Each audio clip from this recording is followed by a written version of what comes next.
Half the country doesn't even know what the initials WNBA stands for. Yes, we do. Well, you're part of the 50. 80% has never watched a WNBA basketball game. However, 100% of people are very protective of Caitlin Clark. And there was an outrage this weekend. It was outrageous that Caitlin Clark, even though I don't know anything about her, this is outrageous that she was left off the Olympic team.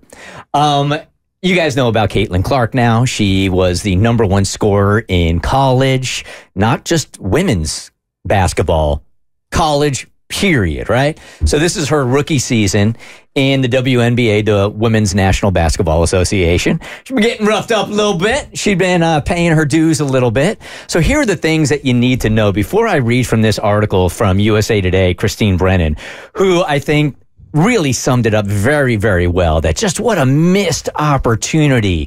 Even if Caitlin Clark isn't the #1 player in the NBA, because this is her first season, what a missed opportunity to bring people to the women's game of basketball. So here are the things you need to know. The women's team for the United States kicks ass, and they have kicked ass for a very long time. 7 consecutive gold medals in the Olympics, starting in 1996. Oof. A fact I didn't know. I didn't know that either. I got to be honest with you, but just the fact that we're having this conversation about Caitlin Clark made me realize how great they've been since 1996. I didn't know. What you also need to know is they are so good that the average margin that they win by is almost 24 points. They dominate. They dominate, man. So some are going to say, well, was Caitlin Clark even good enough to be on the team? So let me just rattle off a couple of statistics. Caitlin is 13th in the WNBA in points per game. She is 4th in assists per game. She is 2nd in three-pointers made. In her first 10 games, she scored more than 150 points and had more than 50 rebounds and 50 assists, a feat previously accomplished by only one other person in WNBA history.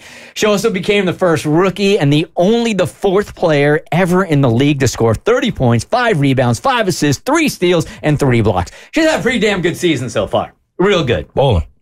So this is what Christine Brennan from USA Today, who has been following women's basketball for the longest time, had to say. And I was feeling the same thing, man, that what a missed opportunity here for the sport. Her first paragraph basically says you can either love or you can hate Caitlin Clark based on whatever, right? But let me skip to the second one. The truth of the matter is the TV ratings are amazing where she is when she's playing. They are moving games from stadiums to other games. She scored 30 points last week in front of like 20,000 people. It was the largest WNBA crowd ever, and she scored 30 points.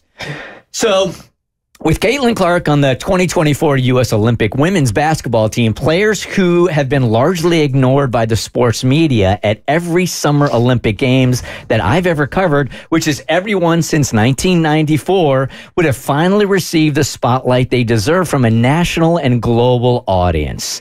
With Clark continuing to set records for TV ratings and attendance in her first eye-popping month in the WNBA, as she did in the NCAA, it would have been inevitable. She would catapult U.S. women's basketball to a place it so richly has deserved but never attained. And then she says something strange is going on here also.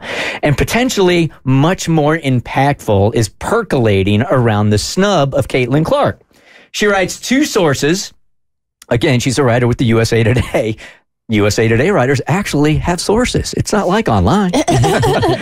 2 sources, both longtime U.S. basketball veterans with decades of experience in women's game, told me on Friday that concern about Caitlin's millions of fans, how they would react to her, would likely be really, really bad because she's probably going to not have a lot of time playing on the Olympic team. So she would be on the team, but maybe she wouldn't be playing round the clock. And people would be like, oh, you got her out there and you only won by 42 points. You could have won by 50, right?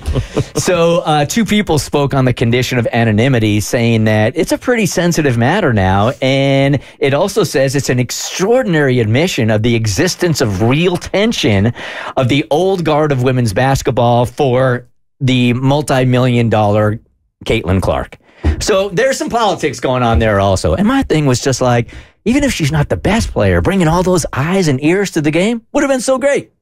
I agree. I mean, I think her being on the team is pretty obvious that how it would have benefited the team, how it would have benefited the numbers and things of that nature. At the same time, from people who watched the WNBA a lot more than me, what the consensus seemed to be was that she has to replace one of those guards, and she's not necessarily playing as good as those guards now. I don't know that to be true or not because I haven't watched enough, but that's what it seemed to be, is that everybody wants her to be on the team more so for popularity than production, and the Olympics doesn't really need popularity, they need production. All right, so you know she didn't make the team.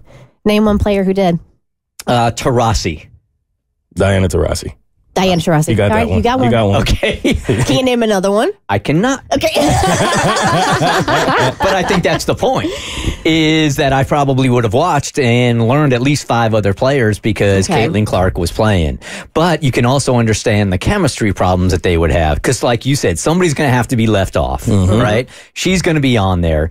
So you've got tension now on the team that she shouldn't even be here. We had to cut blank because Caitlin Clark is here. So there you got chemistry problems. But also I think that even during the Olympics, if they think they're not going to be asked questions about Caitlin Clark after each and every game, I think that's misinformed also. Well, in my heart, like, we're talking a lot about Caitlin Clark not making the team. It is a huge honor to make any Olympic team. So just bear with me for a second. I'm going to go through really quick. And I want to give these women kudos for making our women's basketball team for the Olympics. Ariel Atkins, Shakira Austin, Aaliyah Boston, Chelsea Gray, Brittany Griner, Ryan Howard, Sabrina Ionscu, Jewel Lloyd, Kelsey Plum, Brianna Stewart, Diana Taurasi, Asia Wilson, and Jackie Young. They did make the team, and they're going to do America very proud. Thanks. As they have since 1996. Yes, exactly. Right? The Bert Show.